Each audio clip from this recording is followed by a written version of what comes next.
The gunmen attacked while Palestinians were gathered for early morning Ramadan prayers at a site holy to Arabs and Jews. As casualties arrived at hospitals around Hebron, people gathered outside, becoming increasingly angry as the scale of the bloodshed became apparent. There is blood all over outside the mosque. We walked into the mosque itself, and the scene is really a horrific scene. People who were killed were, praying at dawn, prayer.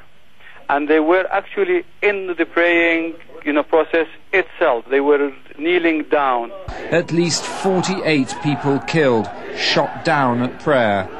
Inside, doctors struggled to save the lives of dozens of injured, trying desperately to staunch the consequences of the shooting. Distraught relatives tried to make sense of what had happened. Appeals were put out for blood, as hospital stocks were soon exhausted. Local people also rushed to the hospital with supplies for the sick. As victims were pronounced dead, some of the bodies were taken outside, and the sight of them only inflamed the passions of those gathered around the hospitals further. Palestinian youths spilled onto the streets, and Israeli troops, fearing that they might be overwhelmed, fired warning shots. This is the man responsible, Baruch Goldstein, seen here using a symbol of the Nazi Holocaust to make a point during a demonstration last November. Goldstein, from a militant settlement near Hebron, died at the scene of his crime.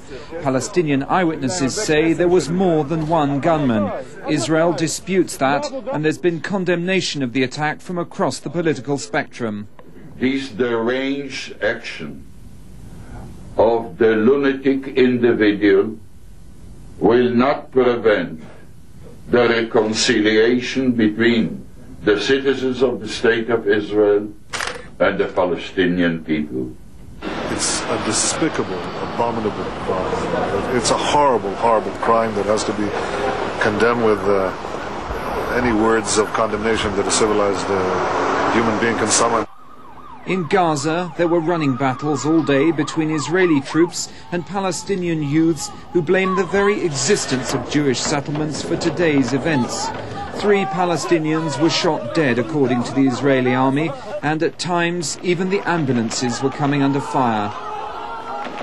Many Palestinian leaders are concerned that the peace process will be overtaken by violence. What is beyond doubt is the fact that there will be an escalation in the spiral of violence. I think this will signal a new phase in which people who are against the peace process, people who feel that this is such an outrage that it has to be avenged, will go out and try to take revenge. People who individually, as a result of their pain and anger, will seek to express it in violent ways, and as a result of despair, people will commit desperate acts.